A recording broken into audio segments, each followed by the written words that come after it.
В Москве в Росском географическом обществе прошла презентация проекта «Покорители холода», который недавно завершился в республике.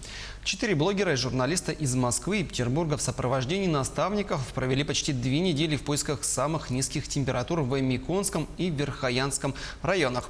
Этот первый тестовый старт закончился, и теперь участники эксперимента решили подвести итоги.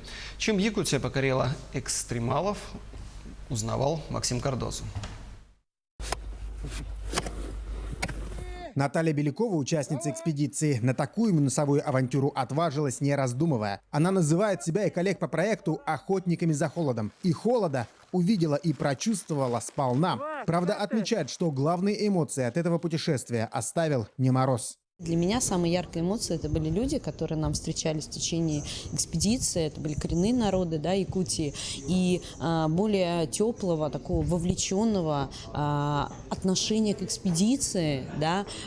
За экспедицией следила абсолютно вся республика. Да. То есть дальнобойщики передавали нам температуры, которых они говорят там, вот в Верхоянском районе. Вот мы были в бассейне, да, реки Нальгесе. Вот. Но вот там, вот если немножко проехать по прямой, такого вовлечения на самом деле очень редко встречается, оно совершенно искренне. Идея подобного челленджа поиска самых холодных точек в Якутии появилась еще 20 лет назад. И вот сегодня ее удалось реализовать. Подготовка к первой экспедиции шла год, прокладывались маршруты, шилась экипировка, согласовывались меры безопасности. Можно смело сказать, эксперимент получился, но от работы над ошибками никто не отказывается.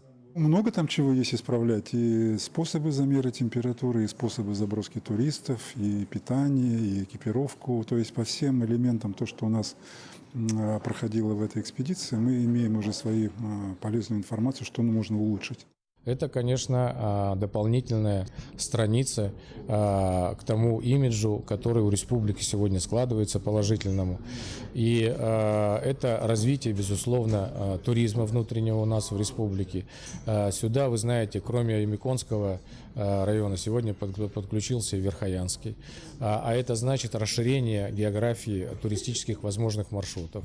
Минимальная температура, которую удалось зафиксировать, это минус 52 градуса. Такой результат немного расстроил участников. Многие хотели прочувствовать и минус 60, а то и минус 70, но организаторы уверены, все впереди. И у следующих участников проекта будет возможность покорить холод. Максим Кардозу, Виктор Олесов, Москва.